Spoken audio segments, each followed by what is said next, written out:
Well, folks, welcome to one more edition of Politics and Right. I'm Egberto Willis, your host. Thank you so kindly for being a part of the show. We're going to have a great show for you today. How is everybody doing today? I trust that all's doing fine. Anyhow, welcome aboard, Melanie Keaton. How are you doing today, my dear beautiful lady? Good Monday to all, she says. Paul Fleming, ATL, checking in. How you doing, Paul? AVQ, watching from Twitch. And of course, AVQ has us loaded up. Since I have an interview and a lot of stuff to bring out today, let's go ahead and get started. The Supreme Court, let's see what we got here. Hey, here we go. The Supreme Court issued 5-4 shadow docket order, reviving a Trump-era ruling that radically limited the ability of states and tribes to restrict projects, pipelines that will damage the environment. With their decision, the majority appended decades of settled law recognizing states' authority to protect their own waters without bothering to issue a single sentence of reasoning. That this is what conservatives want, to destroy our country through systemic racism, starting with those they see as lesser. These leaky pipelines aren't being run through the neighborhoods. Continuing, we got New York City Mayor Adams tests positive for COVID on 100th day in office. We're having a small spike in cases here in New York City, which just a bit over 2,000 cases per day, which is just under half that during the big waves of spring 2020 and winter of 2021. Macarodin also says, under pressure, Texas DA drops murder charge against a woman in abortion case. I couldn't believe they finally came to their senses. No case in Texas has ever permitted the use of state's murder law to address abortion or pregnancy loss, said National Advocate for Pregnant Women, NAPW, on Saturday as news of Herrera's case spread. The group called her arrest unconstitutional. We should not be living in a country where people who get pregnant are afraid to go for help at a hospital because somebody there will turn them in or might turn them in. And as a result, Lynn Paltrow, executive director of NAWPO, says, Texas Public Radio on Sunday, this is a disaster. Sorry about that. This is a disaster. This is a disaster not only for anyone who hope for equality, but also for public health, women becoming second-class citizens. We know that's what they've been doing, folks. That's what they've been doing. All right, polygraph fact check. Russian politicians to make genocide myth and actual law. Ukrainian forces and journalists reportedly found hundreds of corpses, some with signs of torture and execution, are piled into mass graves. Russia denied its troops were involved and instead tried to blame Ukrainian security forces for what Western leaders and Ukrainian President Vladimir Zelensky called war crimes. A law would perpetrate this long-running line of Kremlin disinformation meant to demoralize Ukrainians. It would also solidify Russian President Vladimir Putin's excuses for the war, give the Russians another tool to criminally prosecute those who oppose the war, and further suppress independent news media. The Russian people have been blocked from getting factual news by Russia's war crimes in Ukraine as propaganda about their war crimes spread. Last from Brother Fleming, but not least, more than 300 scholars of genocide published a joint statement denouncing Russia's claim against Ukraine, including President Vladimir Putin's aim of denazification, a cynical abuse of the form of genocide to justify its unprovoked aggression, writing, Russia propaganda has painted the Ukrainian state as Nazi and fascist over since Russia's special forces first entered Ukraine in 2014, annexing the Crimea and fomenting the conflict in Donbass, which has smoldered for 8 long years. It was propaganda in 2014. It remains propaganda today. We strongly reject the Russian government's cynical abuse of the term genocide. The memory of World War II and the Holocaust and the equation of the Ukrainian set-in state with the Nazi regime to justify its unprovoked aggression. This rhetoric is factually wrong, morally repugnant, and deeply offensive.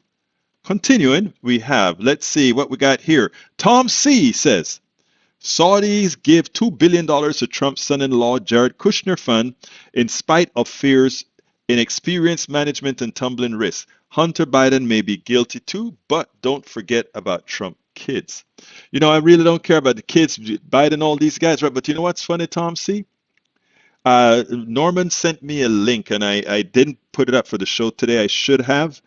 And if Norman comes on to the show today, I hope you'll add the link to the show that actually shows that so far it seems like the Hunter Biden stuff is hogwash. Nepotism, yes, but anything serious, no. Michael Rodin says, pardon, Egberto, mind repeating this from my first comment. Those leaky pipelines aren't being run through white neighborhoods. Oh, wasn't that what you said before? Okay. Anyhow, folks, before we let's see, is there anybody else in the chat that needs to go ahead and make themselves known so I can salute them? Melanie Keelan, how are you doing, my friend? Good one. I think I saluted you already. Anybody else in the chat that needs salute before we go to the interview? Okay, then I'll go to the interview because it's about 22 minutes, and then I have another long charts that I need to do. So let's go ahead and get busy. Welcome to another edition of Politics Done Right. I'm Egberto Willies, your host. Today we are honored to have with us Stephanie Coleman. Stephanie Coleman is the publisher of Tre Magazine. It is the definitive voice of the community. While the magazine was born out of Third Ward, Houston, it is national in scope. Stephanie is also the co-host of KPFT 90.1 FM Houston's program Open Journal. KPFT, indeed. For all of you know, it's a Pacifica network station. Stephanie, thank you so kindly for being on Politics Done Right. Egberto, it's always an honor and a pleasure. Glad to be here. Well, look, man, let me tell you, I got a copy of your magazine several months ago when you used to distribute it in paper. And I mean, you worked that magazine like nobody else. There is her magazine, Tre. And I remember bringing it on to KPFT and looking at them like, wow, it was so well done. And it wasn't just about social, it had just about every subject. Why don't you tell us a little bit about the foundation of your magazine and where do we go with it? Oh, well, I appreciate the opportunity to meet you again. I miss you since we don't have our sort of shared space anymore. I'm real excited to be with your listeners. Tre is the definitive voice. That has been our goal. I moved back to Houston for those who don't know necessarily what Third Ward is. It's a neighborhood, a historic African-American neighborhood within the Houston area. Came back and just saw such a disparity in voice. That community had all this bandwidth, all of this capacity, all of these amazing stories to tell, but mainstream networks, minus KPFT where we were on, had a slant on every good story. It was always totally distorted. And as I talked about, well, what we need to do next and what could we do, someone said, and more importantly, I was saying, why aren't we doing? And someone said, well, why don't you do it? So out of that was born, put your money where your mouth is and put together something that really is as inclusive as I would hope. And so with that, every story is politics, government, money, lifestyle, culture. We've had writers as young as 7 and as old as 82. Allowing people who have bandwidth and capacity to connect. We are a microcosm of bigger issues. And if we could deal with it locally, then maybe we can empower individuals to understand that they can make an impact nationally and even globally. So that is kind of the publication at a glance. Well, I mean, when I saw the publication the first time, I don't know if you remember, I was sitting down in the green room at KPFT and it's like, wow, this is great because it covered just about every aspect of one's life. In other words, it's not, you come on Politics Done Right, you're going to be talking mostly politics. I'm trying to do a little bit more and henceforth you on Politics Done Right. But I mean, it's generally a political show. And the audience that I think you have is the entire audience. Unlike a niche market, if you will, you have the entire audience for anyone who picks it up and say, I like this. Yeah. How difficult was it to put together? It in some ways it was complicated because I don't think people had experienced themselves that way, right? That just in a media outlet, I have a background in marketing. And if I'm selling, I had to sell to this age group, this demographic that wears this lipstick and read these books. And we had been used to being so segmented. And so I think the hardest part was convincing people that you are as well-rounded as you are, although you had not seen yourself reflected that way. On the other side, it was easy because that's how diverse you are. That's how diverse I am. That's how diverse people are. We have hobbies. We speak multiple languages. We have passports that take us to different places. We've eaten different food. Our view and lens with which we experience politics is based on this sort of dynamic nature of who we are. So on that level, I was really speaking to people who I knew on a daily basis, people who play the piano or who like jazz or who have a guitar, right? That we are very diverse. It was interesting. I was on a radio show when we first started, and the person was, it was funny because, you know, you need some movement radio, and he became real silent, and I was new to radio, so I had nothing to help with this dead air. And he was like, these people are wonderful. I mean, I know some of them. Where did you get them from? And I said, they're you. You know, like he was so taken aback that he could relate to the people. He was even familiar with some of them personally, but he had just never seen so many perspectives of them so positive without a catch in It one was their publication. story. It was their story, given the same elegance and proper bandwidth and no hook to destroy their character at the end, or that they became this way out of some glitch and they're a rare find of a talent.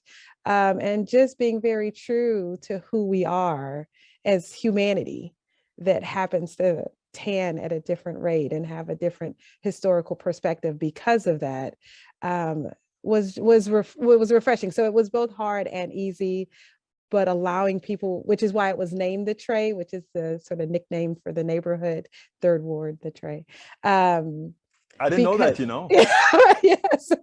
Yeah, so there's a fifth word that they call the nickel, and that's the Tre. Oh, okay. So that when the people owned it and they said, no, this is not an external energy, this is us telling our story and connecting to the world from our point of view. And the ownership of community on it has really surpassed anything I imagined. And it has lasted longer than I expected, because even when I say this is, you know, I need sleep, I can't do this, the people say, oh, that's okay, I have a story. Oh, oh, you need a picture? Okay, I have pictures. And where have you been? And we need it back. And how can I help? And it's really I'm a steward for it, but it's much greater than I expected. What I love that you said, right, is you said you realized that there was a need for a magazine like this, not only locally, but one that can be viewed, can see your environment nationally and internationally. Yeah. And then you said nobody was doing it. So you know what? It was like, well, I guess I better do it. Yeah. And I think, but you know, that's an important way of thinking that we are not led to think. And I think it's one of the reasons the society is in the state that it is in. Yeah. That a lot of us don't sit down and say, well, you know, if somebody's not doing it, I'm going to do it. We relegate it to the billionaires. Yeah. Somehow too often we think they are more than they are, when individually we are all good at doing what we want to do when we decide to go do it. Your thoughts? Yeah. Well, you know, it's interesting. I hope that one day I can find this image, but sort of early in this process, I saw there was like a picture of a sort of food bank, sort of in this sort of desert area. And there were two men leaned at like 45-degree angle, holding this door open. And the camera was on top of this wall. Egberto, there had to be hundreds of women and children on the other side, just pushing. But in their mind, they were going against this massive force. And I was like, these two people have held back the will of the people on sheer will. And if they would just unite as individuals and push collectively, there would have been no stopping them. But they were able to hold back hundreds of people because they had, like you said, entrusted that the machine was greater than their capacity, and they just kind of have to hope and wait and kind of go through it. So I do think it is important for us to reclaim our responsibility, but it's work. And as much as it is to suffer from the results of what they have chosen for our fate, which I don't know why we have grown to think that it would be in their best interest to choose what's in our best interest for their fate. We do have to collect our responsibilities. And I think I connect with you, you connect with others, and hopefully that can inspire a kind of collective push. And, you know, I really love that. I mean, and I'm going to steal that and use that as well, because here you talk about just two holding back. And in effect, that is what we have with society today, isn't it? Yeah. There's so much that we can do, and we allow a few to put that wrench in the gears, right? Yeah. And even if we can see it, we still say, oh my gosh, can you believe they put the wrench in the gear? And it's like, I can, but can you believe we let them, and we sat there and we allowed it, and we continue to allow it, and we voted back in, and we turn our head after we voted back in because we have social media things to do. I don't know what the math is and why we become so entertained instead of responsible, but we definitely can do better. Let me tell you, Stephanie, and I think it starts with, telling these stories. In fact, when I got, I don't think I've spoken to you in a few months, and I got the email with the relaunch. Was it a relaunch, right? Relaunch. Yes, of the magazine, yes. And then I clicked on it, and I was like, wow. And then I'm like, Tre's back. Actually, I didn't know Tre was gone, but I'm like, Tre's back, And I'm looking at it, and it's like, wow, this is nicer. Now you have it on. Are you still doing the hard copy? Is it just online now? Yes, it's the hard copy. But as we're evolving in media and storytelling, and the weight of growth, right? It's one thing when we're just doing paper. It's one thing when we're just doing radio. It's another thing when we're doing social. But we're at this cusp of a new behavior. And so I had to kind of take a break to say, how do you really make it so that when people read a book, that they can scan in to really get the interview that you might produce, right? Or how can they go from that interview to action, to purchase a book, or to sign up for a petition, or to be a part of a transformation behavior? Because the magazine by itself, I think, becomes a docile behavior, right? Like we try and end all of our stories with, and now your next step is, even if it's just to think about what your next step is. So that was a part of that redesign. Is 4 years ago, the idea of doing QR codes, which I had been trying, was it was alien speak, crazy talk. Yeah. And it was taking 2 pages just to explain how to use the phone. And but the world has changed, and people are familiar with the concept. They know their QR code. Throw that camera on it and gets to your site. Yeah. It's massive. So now we can revisit, how do we better engage with radio? I mean, we are just a vehicle. And so now ideally we can better serve what you're doing and amplify that. And we can better serve, events that are happening and amplify their ticket engagement, and to just really help those who are pushing reach more, to help push us to a better society. So yes, thank you for seeing it, but it's hard to reinvent. It's real nice to say, I have a template, I've designed it, I've got 3 sections and 2 this, and I'm done. But we do have to keep evolving. And that's the magical I appreciate word. it. Yeah. The magic is always to I remember before I was doing this, when I was doing most of the software, I was really wedded to a particular platform, and I was telling all the people why I was so right to stay on this platform, and you guys don't know what you're doing by going to all these other things. And I remember one night a guy said to me, you can keep that attitude, and I guarantee you one thing, you'll be broke in a year. And he just kind of, and I didn't sleep that night until I had a new plan. I had a new, it's amazing how, you listen to, when you listen to good advice, and you normally know when you're listening to good advice. Listen to what you've done. Now, before we go here, tell us a little bit about, because first of all, I like the story about, you saw a need and you said, I'm going to fulfill the need. I want you to empower others, not necessarily to find a need that you found because you found it in a particular niche, but empower others to say, if you see something, act on it. Don't just assume you can't. Let me hear it from you. Well, it's really interesting. So the acting on it and being super excited about acting on it don't always go together, because it's work, right? Like in your spirit, when you decided to do you know, engaging and educating us on the nuances of politics, the good and the bad of the politics, to what we can do next. When you opened that door, I'm sure you said, oh, this isn't a 1 week project, right? This is a weekly commitment. This is research. This is reading. This is distilling it to the core things. And this daily is now, my friend, daily now. it's a lot. Yeah. It's a lot. I mean, and I don't think people understand that really that's love for people, right? That you say, I could be at home, I could do 9 to 5 only, and I could be done, but I'm not aiding our society. So I'm deciding that every day I'm going to put my family balance in a way that's community first-ish, right? Like however that math works out.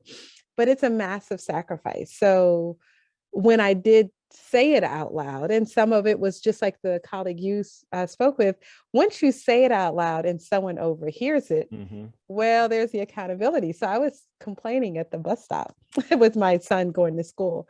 And the person who reminded me, like, well, okay, well, you know, what are you going to do? And I was like, I think. Yeah, you got to do something.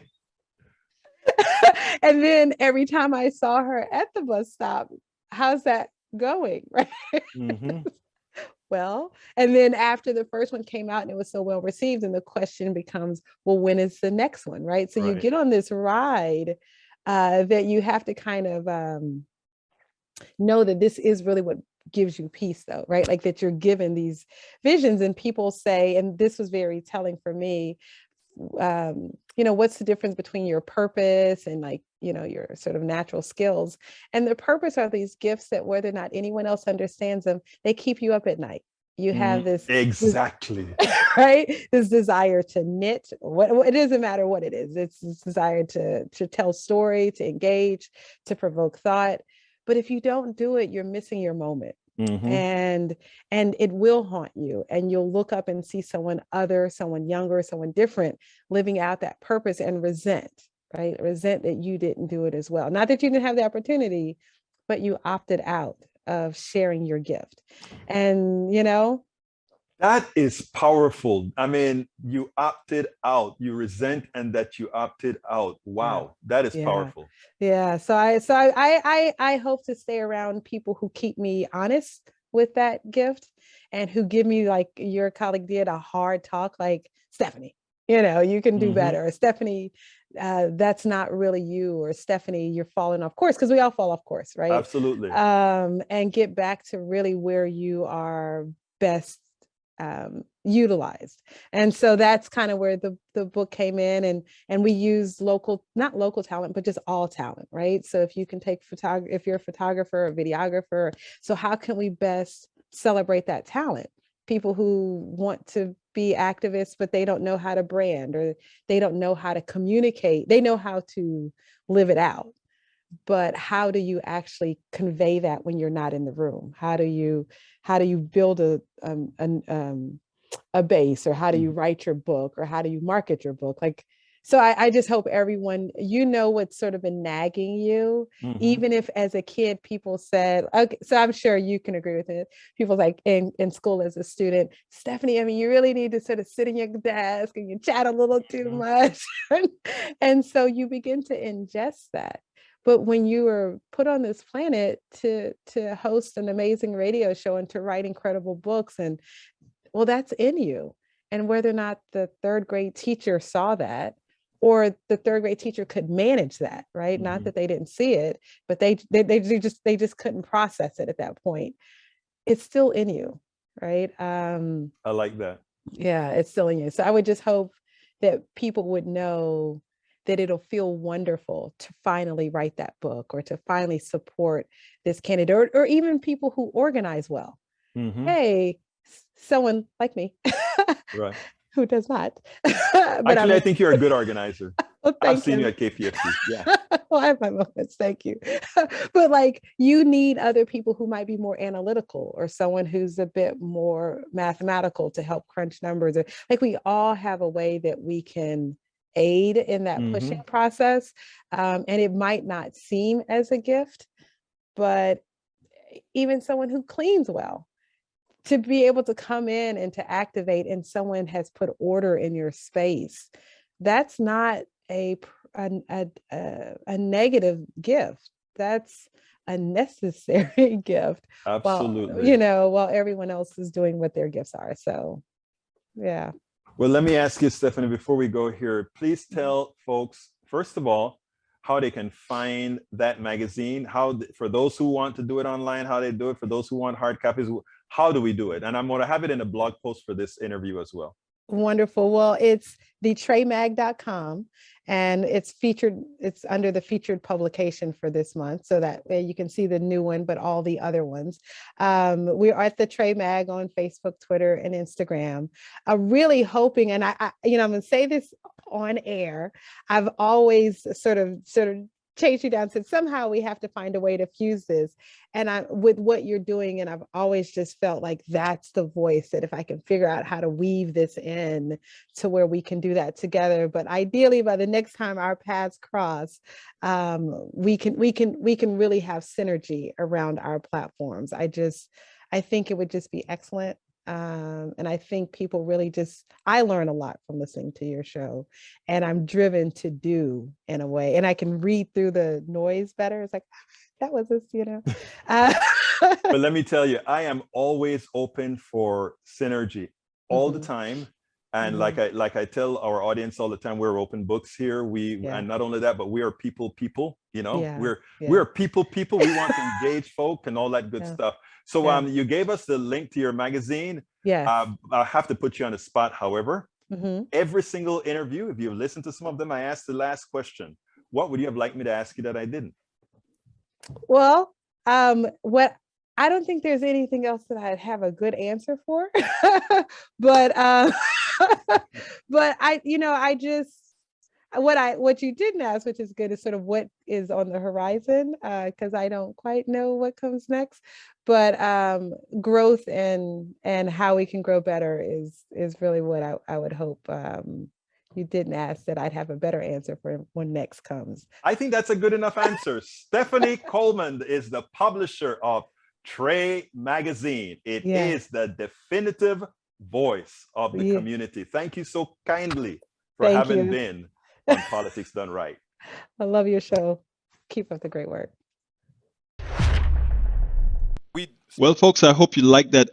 Bridge, it's actually thetremag.com, thetremag.com. That is where it is. I don't know what that is. That may be I'm not sure. What that is that you found. But thank you so kindly, guys, for listening. Bruce Pollard, welcome aboard. He says, super spot. Let's follow her. Absolutely so. Bridge says, this woman is awesome. Yes, she is. Bridge says, takes a special person to do what she's saying and doing. Oh, thank you. You touch me, my dear. You touch me. Para ver quién más está aquí. Anyhow, Tom C. says, good news for change. Congress passed Postal Service Reform Act, ensuring on-time delivery and eliminating PO funding shortages due to pre-funding retirement mandates. More joy if we get rid of D-Joy. I agree. Oh, there goes your poetry, Tom. I still have a little poem of yours that I need to post. I have just such a long list of things that I just have to kind of inkling and do. You guys are just wonderful. Carl Cox says Trump crime family is applied name, will accept money from any criminals such as Putin and Saudi royal family. All right, anything else I need to report here? Walt Schaub tweeted, makes you wonder if Jared did something with his official authority for MBS before leaving government to earn that investment, which was $2 billion that Michael read before. All right, let's see. Yes, okay. You figured that out. Okay, since we're at the halfway mark, I think I'll for one start on time and say, guys, please consider getting the books we put out here at Politics Done Right that I wrote. So here we go. I'm Egberto Willies, as host of Politics Done Right, a progressive radio media show on Pacifica Network's KPFT 90.1 FM Houston that engages all ideologies. I found that our political angst isn't mostly ideological. There is a well-designed effort by many in power to control us. If we are at each other's throats, we are less likely to demand our economic and local wishes. In that light, I wrote 3 books. I wrote the first one titled, As I See It, Class Warfare, the Only Resort to Right-Wing Doom, to describe the entire economy in a manner we can all understand. It highlights why it was designed to pilfer most as it empowers a few, the chosen. The second book, titled, It's Worth It, How to Talk to Your Right-Wing Relatives, Friends, and Neighbors, take it to the next level. After understanding how the system pilfers, it is incumbent that we can speak to our peers to empower a change. The third book, How to Make America Utopia, Take Away the Economy from Those Who Rigged It, gives us a place to land. After learning about our economy that is dysfunctional for most and learning how to engage the other side, we point out what would make an economy that works for all. Each book stands on its own, but together they provide the full picture. Please consider getting one or more. You will undoubtedly learn, be entertained, and help us continue the mission with our blogs, articles, videos, and books. Okay, oops. I lost it for a while. Breach, I don't know what VUBRL is, to tell you the truth. They must be let. What is that something that shows a video, audio, or what? They must be an aspirator. There are a lot of companies out there that will scan the internet for programs like mine, and they'll go ahead and aspirate it into their system. And what they do is they're simply an aggregator that makes money off of other people's, what other people are doing. And do we get a penny or a nickel out of it? No, but you can check. If you look for politics done right, you'll see politics done right all over the place, right? A lot of people carry the program. A lot of people advertise on websites that have the program, but the truth of the matter is, I really want to get the message out, so I never run ahead and try to, stop it or anything like that. So if it's all over the place. So, I mean, maybe that VBURL is one of them as well. Let's see. Please, folks, to get the books, politicsdoneright.com/books, politicsdoneright.com/books. Please either get the audiobook, the Kindle, or the paperback. You can get it all there. All right. We can also go to our store. Consider shopping at our store. New material there. politicsdoneright.com/store. politicsdoneright.com/store. Support us at our Patreon as well. politicsdoneright.com/Patreon. Patreon is spelled Patreon. Patreon. And YouTube, if you don't see the join button on YouTube, which I like to ask you, please click that join button, become a part of our posse. If you don't see it there, you can also get onto the YouTube channel by going to politicsdoneright.com/YouTube. But of course, the preferred method of support is always so far going to be PayPal, which is politicsdoneright.com/PayPal. Either do a one-time contribution or whatever your heart's content. Whatever your heart's content. So please consider doing it. Don't forget to register for our next Ask Egberto Anything. There you go. And the mug out there is, Breach just put the link to the mug there.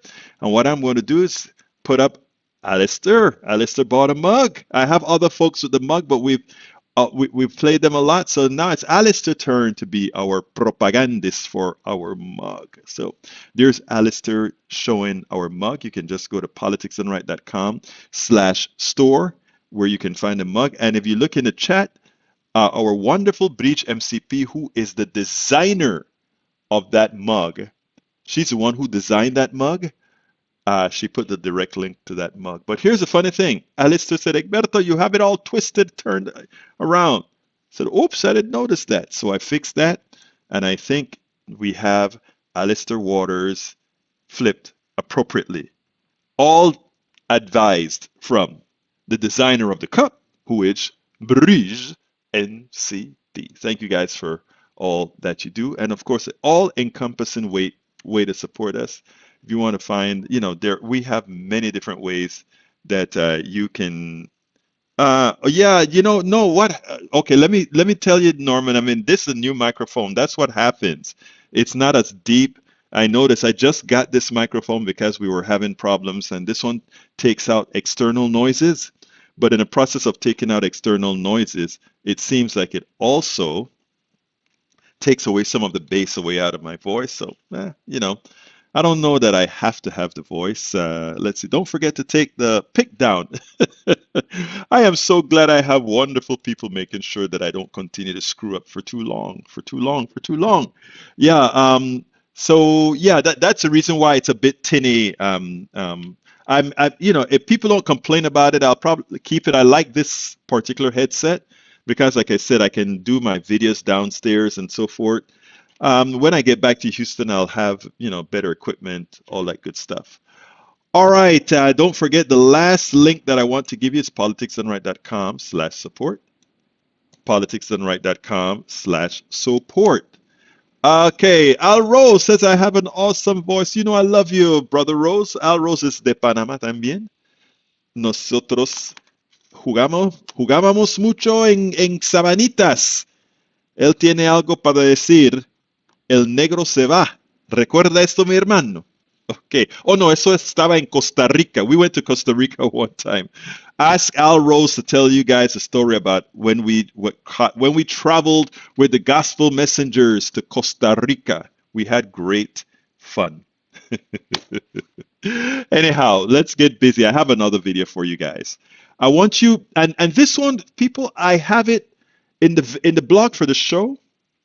I have this extracted, right? I really want us to start pushing this message. It's important because there is a lot going on, and a lot of people think that somehow the administration is failing. It's not failing in the way many believe it is failing. I want you to listen to this, and then we'll take it on the other side.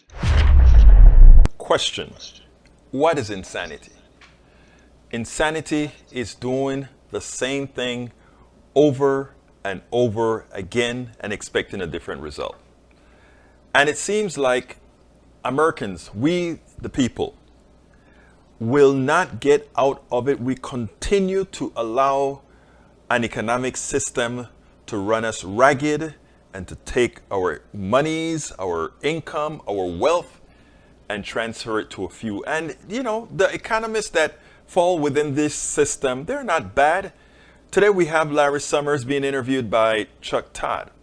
And some of the things he said was cool, pretty good. But he showed that he has no idea what the average American person goes through. Because he makes it seem as just numbers when it comes to how an economic system is supposed to work.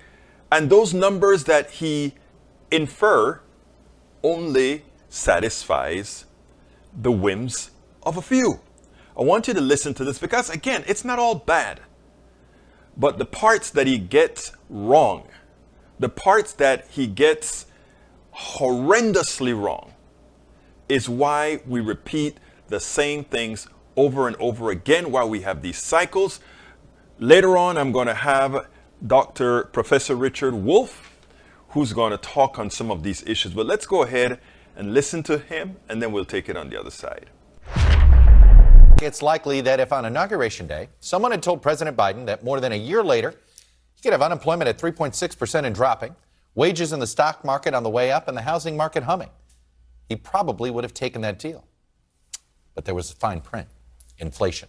It's at a 4-decade high, and that has Americans sour about the economy overall. In our latest NBC News poll, adults disapprove of President Biden's handling of the economy by a nearly 2-to-1 margin, and it only has continued to grow. One person who saw inflation coming is former Clinton Treasury Secretary Larry Summers, who is now also predicting the U.S. is likely to fall into a recession next year if things don't change quickly. Good to be with you. Let me start with, what did you see that so many others missed? We've seen predictions of inflation over the last 40 years. You're the one that seems to have gotten the timing of this hit right.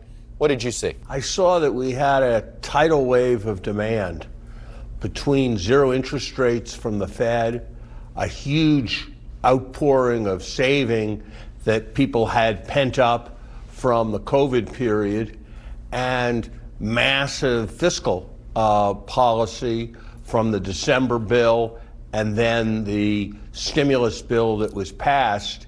It just seemed to me that demand was going to overheat. We were going to have labor shortages. The bathtub was going to overflow, so to speak. and the inflation rate was going to pick up. And I think that did happen. And then things that I certainly didn't see, and I don't think others could have seen, the Ukraine war and all of the interferences in supply associated with that have created a bit of a perfect storm.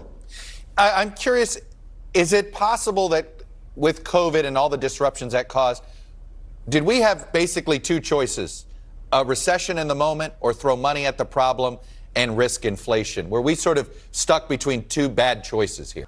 I think we had very, very difficult choices, and I think people with good faith made choices. And I think while I disagreed with them at the time, I think the choices reflected the consensus of many outside economists. I think we were too slow to pick up on how rapidly the economy was recovering, and therefore we injected more demand into the economy, both in terms of deficits and in terms of monetary policy, than looks today to have been the right amount. Some of it was we were buying an insurance policy that we turn out not to have needed, just like I bought life insurance last year, and in a sense I wasted my premiums, but in a sense it was necessary to spend that money. But I was concerned last year that we were injecting too much demand into the economy, given all the configurations. And I don't think it was a sound strategy to create as big labor shortages as the labor shortages that we did create. So, a recession, is it inevitable or is there a way to avoid it? Nothing is inevitable or certain in economics, Chuck. The painful fact, though, is that historically, when we've had inflation above 4, and we've had unemployment below 4, essentially always since World War II, that's been followed by a recession within the next 2 years. Perhaps we will be fortunate and there'll be sufficiently rapid adjustments in commodity prices and other bottlenecks that will make that not happen. Perhaps the Fed will be extraordinarily skillful. But I think the Fed, and lucky, but I think the Fed has a very, very difficult job. I think we can make a contribution by doing things like the Strategic Petroleum Reserve release that holds down where oil prices would otherwise go. I think it's a time when we need to be looking at tariff reduction, because potentially that could take a percentage point off of the CPI. I think we need to look wherever we can at buying things more inexpensively when the federal government is purchasing. We need to look at immigration flows so as to address this labor shortage.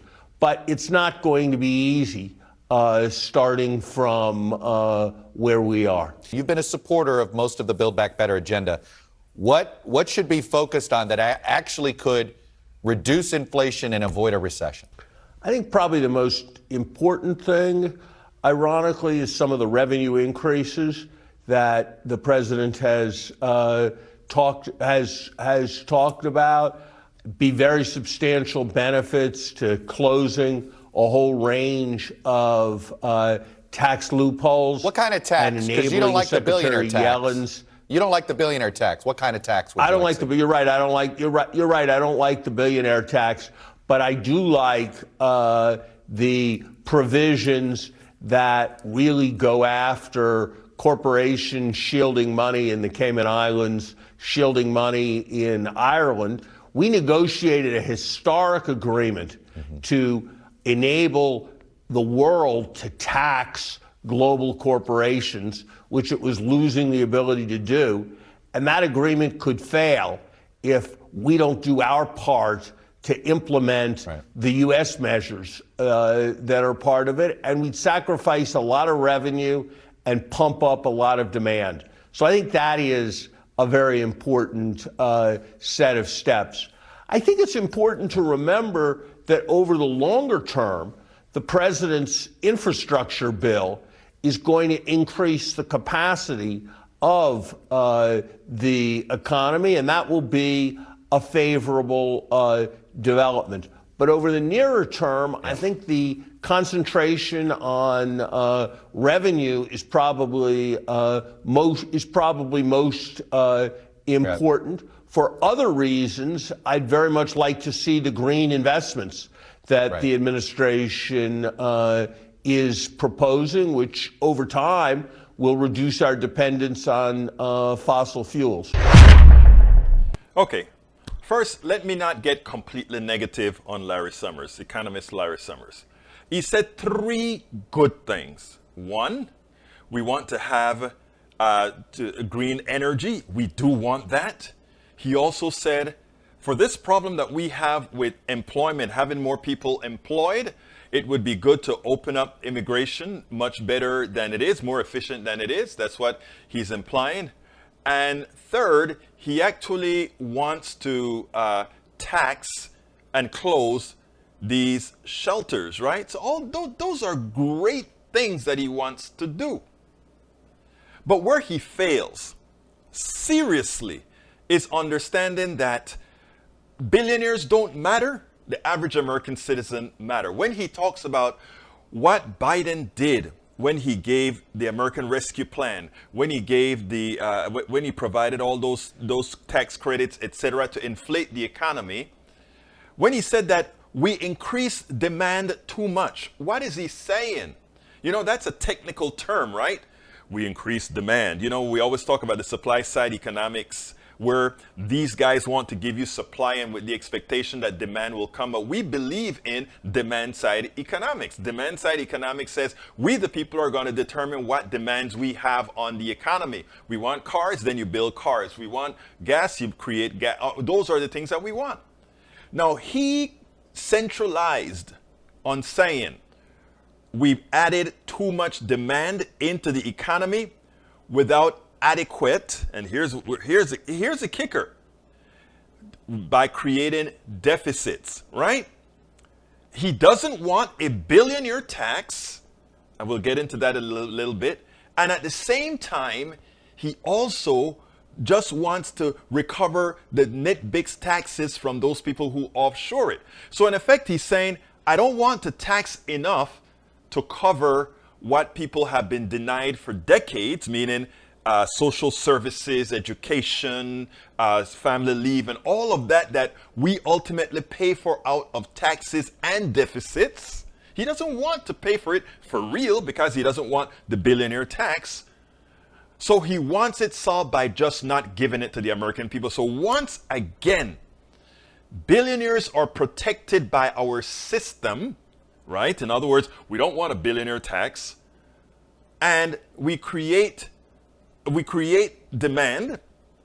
Labor shortages is the way he expresses it, but we don't have serious political will to go ahead and bring the people in that needs to work. But he misses an important point as well. He also misses the point that when Americans are paid, our utilization rate right now, the employment utilization rate, is about 61%. So while he talks about demand increased too fast with labor shortages, he fails to tell you that labor shortages can also be mitigated by increasing the utilization rate for the American citizens. What does that mean? More people simply decide that they want to go to work. But why will they go to work if they don't have child care? Why will they go to work if they're paid menial salaries that's not worth the effort to put in, when they can sit back and, you know, kind of hustle around, which is what many, the utilization rate, instead of being 67%, is at 61%. So we could mitigate immediate employment issues by simply raising wages. And people say, well, that's inflationary. Not necessarily. It's not inflationary if we're more productive, which is what we would be, right? So if you keep doing things the same way over and over again, meaning not paying people what they're worth, numero uno. Numero dos, allowing monies to go directly to the top where others are fighting for money, which is what he's also proposing, what he's also supports as a neoliberal, and not change immigration policy where employment is needed to bring them in. Again, insanity, doing the same thing over and over again and having these up and down cycles. We get inflation because why? Inflation is not here because it has to be here. People like to talk about some market. The market is a mythical market. Don't ever let them let you believe, unless there's a sugar shortage, an oil shortage, and shortages in these areas en masse, the choice to increase prices is just that, a choice by the people who have pricing power, and you don't. You doubt me? People haven't started buying less gasoline, but they just raise the prices of gasoline. Why? Because they can. When oil was $150 a barrel, we weren't paying $4.50 for gasoline. Again, they do it because they can. And the same apply to product after product after product. They choose to have inflation. And if you doubt it, if inflation were real, it would be right down the chain, right? So that when you look at these companies' profits, the profits would not show an excessive gain. Why? Because that inflation would have said, if I am a baker who inflated my bread prices, it meant that my wheat prices went up. And if that wheat price went up, it likely went up because fertilizers and other things went up. All those things in the chain are not happening. And how do we know it's not happening? Because those people at the point where these prices are increasing rapidly, their profits are record profits. It means this isn't money going through the chain. This is money going to the shareholders. This is money going to people who just says, I can price it and take your money away. And we accept it because when you go to CNBC or MSNBC or CNN or ABC and talk about inflation, they make it seem like this is some market force that's on its own. The market is on its own. The market is a mythical market. There's no market. The mythical market is that market dominated by a few people who have pricing power. They select what the prices are and you pay it. And that is the reason I am absolutely for certain industries, not most, but for critical industry, utilities, energy, healthcare, they all should be nationalized, and only the private sector should be involved in things that, you build your phone and all these other issues. Yeah, private sector, restaurants, all the grocery stores, all of that private sector. But critical issues that takes care of mobility, health, and so forth do not belong as a for-profit motive. There's no incentive to get you healthy because a healthy person doesn't use health care. There's no incentive to give you low prices on gasoline because they can price and make more money because you have to drive. Understand this, folks. Larry Summers keeps telling you how our system is going to operate, not how our system must operate. Remember that. Those who have pricing power are the ones who control the market. There is no market. The market is mythical. It's a mythical market controlled by a few who have pricing power and control the sources of production and services. Don't ever forget that or believe what you hear on TV. They must indoctrinate you. They must brainwash you into thinking there is a mythical market that supersedes that person who gouges you. Absolutely so. And Michael Rudnin wanted me to put this on the screen, so I have it on the screen for you. I thought I had solved the blinking problem by getting rid of some acceleration in one of the browsers. It seemed like that didn't completely work. It's not as bad as it used to be, but here we go. There is the link that he wanted. So top marginal U.S. income tax rate, original versus from Kinderman and Kruger's working paper. Where we are, where we should be. Excellent. Thank you for that, Senor Rudnin. I got your thing on the screen as requested. Anyhow, folks, we are close to the end of the program. I want to thank you guys so kindly for spending this time with me. Don't forget to support the program by going to politicsdoneright.com/support, politicsdoneright.com/support, and you can choose one of the several methods that we have for support by just going to that particular one. Let me go ahead and get that link to put it in there again. politicsdoneright.com/support. And don't forget to get the books, politicsdoneright.com/books. Politics and Right. You know, I should put one in Spanish, like politicsandright.com/libros. No, I'm not going to. All right, politicsandright.com/books. So please consider it. All right, let's see.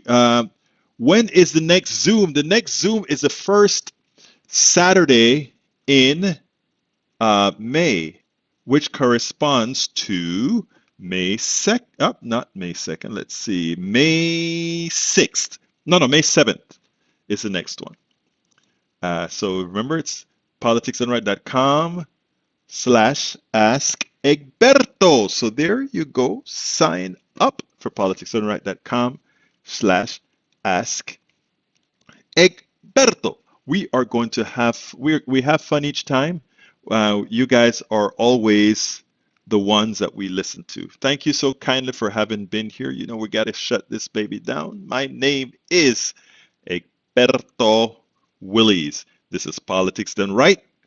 Oh, let me make sure that I called out everybody before I forget. May Wood, welcome to Politics Done Right. Let's see, who else did I miss? I saw somebody else. Carl Cox, welcome to Politics Done Right. Tinaj, welcome to Politics Done Right. E2247, welcome to Politics Done Right. Bridge says, good interview. Thank you very much, Bridge. I can always count on your support. Maywood says, how are you doing, Michael? Michael, is the sore throat gone? I hope your sore throat is gone. I didn't ask today. I actually forgot. Let's see, who else do I have here that I haven't called out? E2247, welcome to Politics Done Right. If I haven't called you out, you guys know how to reach me. Anyway, my name is Egberto Willies. This is Politics Done Right. And you guys know how I end this baby. I am what? Out! We spend a lot of time deconstructing the news, trying to parse it into a form that everybody can understand. We try to find those little nitpicks where it flies above the fray, etc. If you really like these videos that we do, I want to ask a big favor. Please go ahead, number one, subscribe to our channel, and number two, please join if you can. Thank you so kindly for watching. Keep watching. Please remember to share. We must populate the entire internet with our progressive message, a message that we know is what most Americans say that they want. So help us, please join.